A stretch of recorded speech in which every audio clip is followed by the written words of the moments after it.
back to my channel, or welcome if you are new. My name is Kyla, and in this video we are going to see how many of my most anticipated books did I actually read in 2023.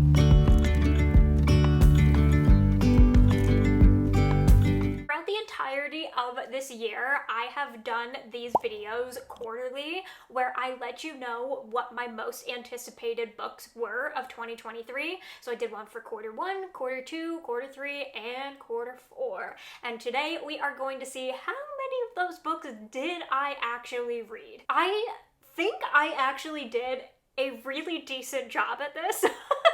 Because I didn't just want to make these lists of all of the books that were coming out. These were truly books that I was genuinely interested in. So they weren't just from random genres. They were from genres that I read from, books that I was highly looking forward to. So I actually think that I did quite well. At least I know I did at the beginning of the year. We're gonna have to see as the year goes on what happened, but I know at the beginning of the year, at least I did an okay job, I think. Anyways, I didn't do a 23 of 23. This is kind of my version of this, of let's revisit and see what happened. So yeah, let's just go ahead and dive in. So I kept a running list on my phone of my 2023 most anticipated, and I did it by month and everything, so let's go into this list. Okay, quarter one. So for January, first book on there, The Villa. I DNF'd. That book was just not for me, but I'm going to count it as read because I read a good chunk of it. I want to say I DNF'd this around 30%. Somewhere in there. It just was not my jam. Me and Rachel Hawkins, we just don't jive, and that's okay. The next one is All the Dangerous Things by Stacey Willingham. I actually did not read this, and I still would like to.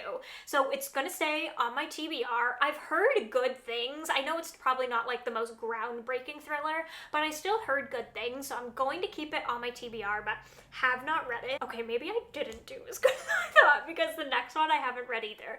It's Lost in the Moment. This is part of the Wayward Children series. I'm just not caught up on the series yet. I've been reading them as I find them, and I've been trying to find the book secondhand. So as I find the next one, I will read it. I haven't binged the entire series. That might change come January because I know the new one's coming out. So I might just choose to binge the entire series and then read the new one. We'll have to see, but it doesn't count because I have not read it yet, but it is still staying on the TBR. And then we have Hellbent by Leigh Bardugo.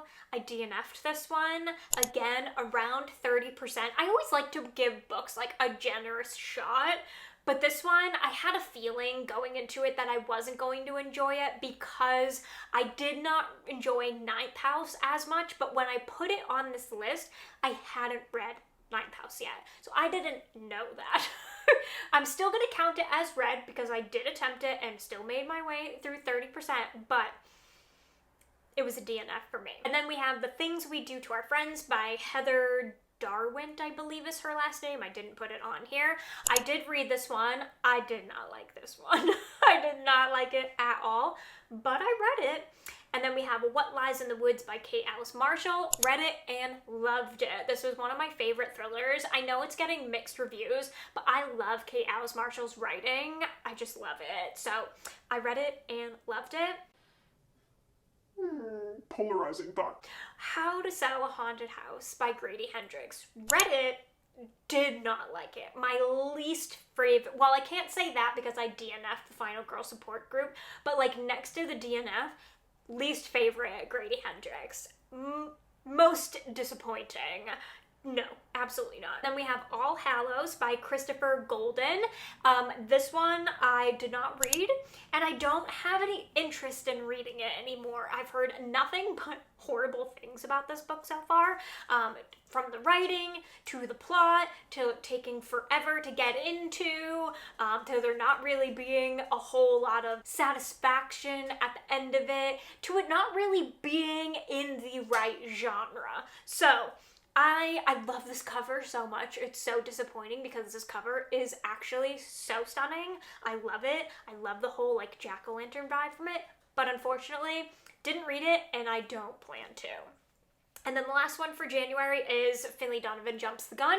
I did read it and I enjoyed it. I think I enjoyed it more than most people, but I try to go into those with just like knowing it's going to be absolute chaos. So I don't really have the highest of expectations for them, and I don't tend to critique them that roughly, because I just go into it for a good time knowing it's going to be messy as shit. But anyways, read it, enjoyed it. I will total at the end of like the quarter. So moving on to February, we have The Writing Retreat by Julia Bartz, which I read and loved. One of my favorite thrillers of the year so far.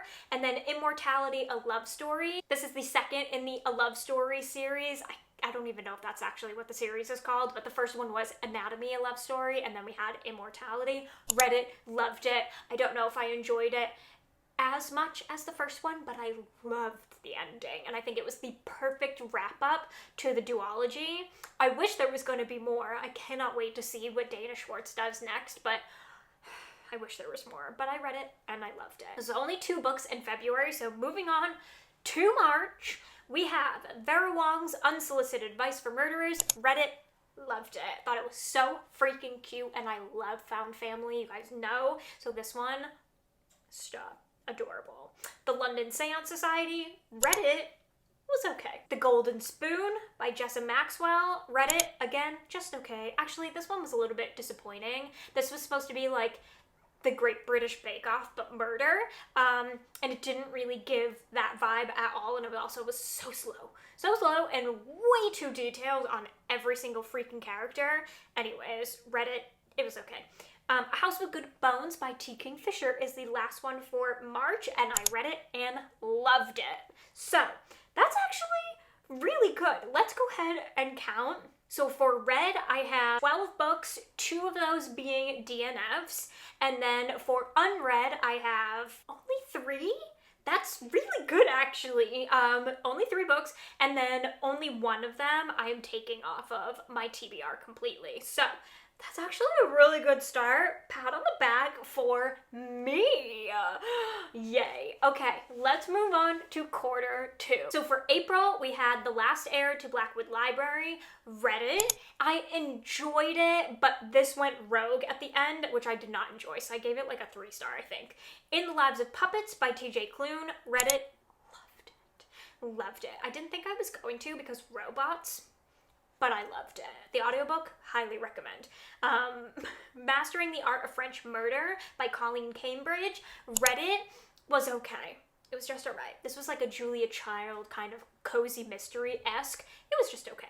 And then This Delicious Death by Kayla Cottingham. Read it, freaking loved it. I love YA horror so much. And this definitely like was not what I was expecting, but in the best way possible. And then for May, I actually only had 1 book, which was Yellowface by R.F. Kuang, which I read and I enjoyed very much. And then moving on to June, we have The Only One Left by Riley Sager. Read it, loved it. Riley made a comeback, and I cannot wait for the next one because we are getting a male point of view. Can you imagine? Can you imagine? I can't actually wait to see what that looks like because we have been waiting for so long for him to stop writing tragic female characters, and now we're getting a male character, and I just can't wait to see if it actually lives up to what we want, or if we're gonna be like, hey, actually go back to tragic. Only time will tell. But anyways, read it, loved it. The Whispers by Ashley Audrain. Read it, enjoyed it. 0 Days by Ruth Ware, I did not read, and I'm actually not really that interested anymore. I did not realize that this is going to be more of like an assassin kind of story, kind of like Mr. and Mrs. Smith, and that's just not really my jam. I feel like it's meant for the big screen, and I don't really care to read about it, so I didn't read it, and I'm going to take it off my TBR. The next one is Where the Echoes Die by Courtney Gould, and this I read and I enjoyed it. I didn't love it as much as The Dead in the Dark, but like The Dead in the Dark is hard to top. But I enjoyed it. And then The 7-Year Slip is the last one that I have for June, and I read it and loved it so much. So that is actually real good. Real good. I feel like I need a round of applause for quarter two because there's only one book on that list that I did not read. And then 9 books that I did read. Stop it. Stop it. So that brings my totals to 21 books read and only 4 books that I haven't. That's so good. So good. Okay. Let's move on to quarter 3 and see if I actually kept this roll going, because I feel like this is where it starts to fall down. But I feel like the ones that I didn't read, I'm not interested in anymore, but we'll have to see. Let's start with July with The St. Ambrose School for Girls by Jessica Ward. I DNF'd this one, so I'm gonna count it as read, but I DNF'd it at like 30%. It just was not doing anything. It was a very like woe is me, pick me kind of female energy, and I just did not really enjoy it, and also nothing happened in the first like 150 pages. Like literally absolutely nothing. So DNF'd it. Silver Nitrate by Sylvia Moreno Garcia. I have not read. I am still interested in reading it. I feel like a lot of people have said it's not necessarily horror, it's more like historical horror, and I don't know if that's really gonna be my jam or not. I liked The Hacienda, which I know is not by the same author, but still gives that like historical kind of horror vibes. I liked that one. I loved Mexican Gothic, but I don't feel like that one's as historical. So I don't know. I'm still interested. And then we have A Twisted Love Story by Samantha Downing. DNF'd this one. I don't know what happened with this, but that was not a Samantha Downing to me. Like, it just did not even compute. No.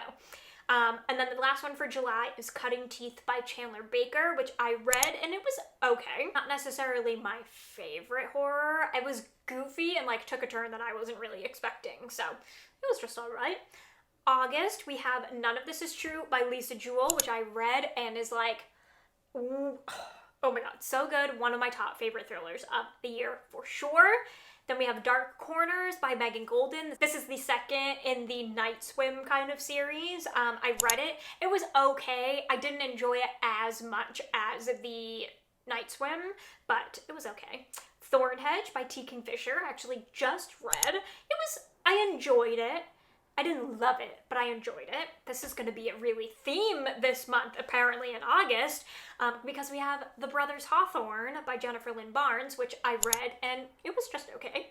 It's not really what I was expecting, and I think that I really did not enjoy having an entire book all from the brothers' perspective, or at least from Jameson and Grayson. But I feel like we really needed Nash, and I feel like we really needed Xander. Like, I love Xander. He's one of my favorite of the brothers. So I feel like we were really missing that. Anyways, read it. It was just okay. Bored to Death by CJ Connor. I have not read this. I don't know if I'm still interested in reading this. This is like a cozy mystery around like board games. I don't know. I have not seen anyone talking about this one. I feel like this is going to be like one day when I'm just in the mood for something cozy, I could throw on the audiobook for this. So I guess I'll say I'm still interested, but it's not like top priority for me. Next one is Foxglove by Adeline Grace. This is the second in the Belladonna series, and oh my god. Loved it, read it, loved it. And then the last one for August is Good Bad Girl by Alice Feeney.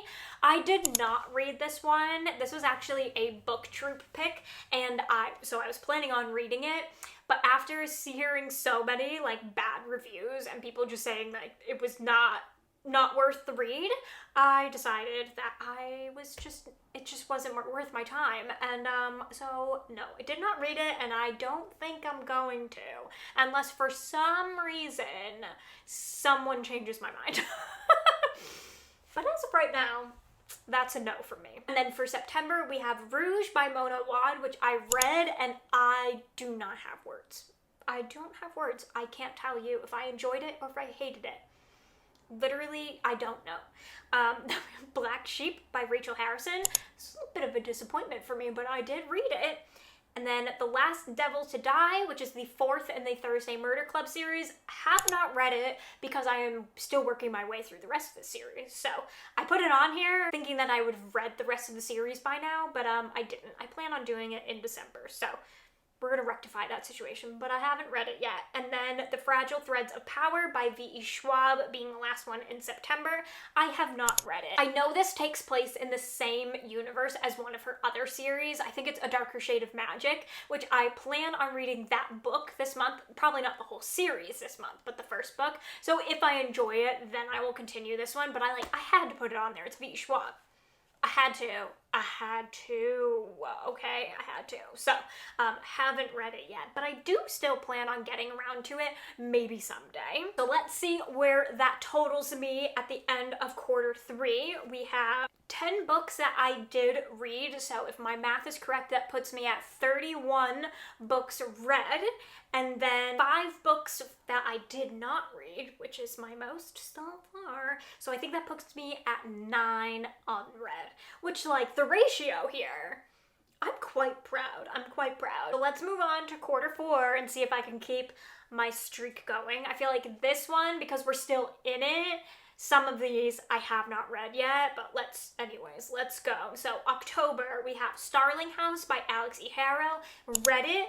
It was okay. My Darling Girl by Jennifer McMahon. Have not read yet. I do still want to, though. I really enjoyed Jennifer McMahon's writing, and I love her dual timelines, so I feel like I'm still interested in this one, just haven't gotten around to it yet. Honestly, I really haven't been in the mood for thrillers. That's interesting to say, but I just haven't been in the mood. After the Forest by Kel Woods. Read it and enjoyed it. I think it was too long. Midnight is the Darkest Hour by Ashley Winstead. Big disappointment, but I read it. Bittersweet in the Hollow by Kate Pearsall. Have not read it yet, but I really want to. This is a fantasy, and I'm so looking forward to it. Normal Women by Ainsley Hogarth. Haven't read it, but still really looking forward to it.